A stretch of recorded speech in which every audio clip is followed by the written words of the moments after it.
সালমান খানের farm house নাকি ইন্ডিয়ার সেরা রিসর্ট? চলুন জেনে নেই বলিউড ভাইজানের স্বপ্নের ফার্ম হাউসের অজানা গল্প। ফার্ম হাউস রাখাটা বলিউড স্টারদের জন্য একটা স্ট্যাটাস সিম্বল। সেই রাজ কাপুর থেকে শুরু করে আমির খান পর্যন্ত সবারই বিশাল জায়গা জুড়ে ফার্ম হাউস আছে। এই ফার্ম হাউস আসলে সেলিব্রিটিদের রিল্যাক্স করার জায়গা। সালমান খান যে লেভেলের স্টার, সেই হিসেবে তার থাকাটা বেশ সাধারণ ব্যাপার। তিনি থাকেন তার বাবার সাথে একই বিল্ডিং এ। গ্যালাক্সি অ্যাপার্টমেন্ট নামের এই ফ্ল্যাটে আছে একটি মাত্র বেডরুম আর একটা জিম। তবে তিনি তার ফার্ম হাউস সাজিয়েছেন দু হাত উজাড় করে। সালমানের এই ফার্ম হাউস হচ্ছেন পানভালে। এটি মুম্বাইয়ের মেন সিটি থেকে 37 কিলোমিটার দূরে একটি নিরিবিলি শহরে উপস্থিত। পৃথিবী জুড়ে সালমান খানের যত প্রপার্টি আছে তার মধ্যে এই পানভেল ফার্ম হাউসই সবচেয়ে জনপ্রিয়। তার মহাব্যস্ত রুটিনে একটু ব্রেক পেলেই তিনি বন্ধু বান্ধব নিয়ে চলে আসেন এখানে। তো এন্টারটেনমেন্টের জন্য কি কি আছে এখানে? হাই কোয়ালিটি আর কনফারেন্স রুম,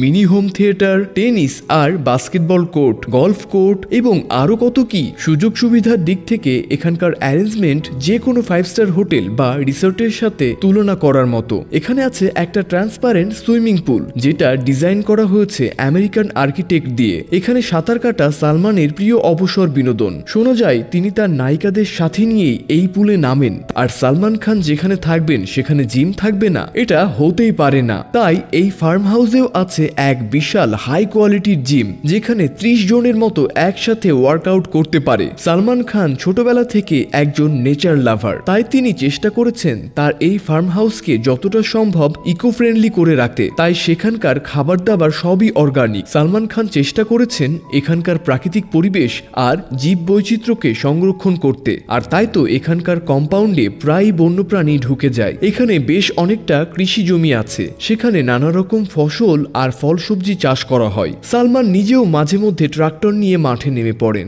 বাহ, তার এই কৃষক লুক একবার সোশ্যাল মিডিয়াতেও বেশ ভাইরাল হয়েছিল। ছোটবেলা থেকেই ভালো জাতের ঘোড়ার প্রতি সালমান খানের দারুণ আগ্রহ। ফ্যানদের অনেকেই জানেন না তিনি একজন ট্রেন হর্স রাইডার। আর শিকারের প্রতি তার ভালোবাসার কথা তো আমরা সবাই জানি। বিরল প্রজাতির হরিণ শিকার করতে যেয়ে তিনিও মামলা খেয়েছেন, কিন্তু এই ফার্ম হাউসে তিনি কোনো রকম শিকারের ব্যবস্থা রাখেননি। তবে এখানে ছোট একটা স্টার্ট ফার্ম আছে, যেখানে মর্গান, অ্যারাবিয়ান বা ম্যাস্টাঙ্গের মতো রেসলিং হর্সদের পালন করা হয়। করোনাকালীন লকডাউনে পুরো সময়টা সালমান খান তার ফ্যামিলি নিয়ে এই ফার্ম হাউসেই ছিলেন। পরে তিনি এটাকে বলেছিলেন একেবারে বিগ বস সেটে থাকার মতো। এই সময় তার সাথে জ্যাকুলিন ফার্নান্ডেস আর দিশা পাটানিও মাসখানেক ছিলেন। বোঝাই যাচ্ছে লকডাউনের সময়টা ভাইজানের বেশ ভালোই কেটেছিল। পাহাড়ে ঘেরা এই অসাধারণ ফার্ম হাউসের জমির মার্কেট প্রাইস এখন 80 কোটি রুপি। ফ্রেন্ডস, আপনাদের মধ্যে কে কে আছেন সালমান খানের ফ্যান? কমেন্ট সেকশনে জানিয়ে দিন। সো কথা হচ্ছে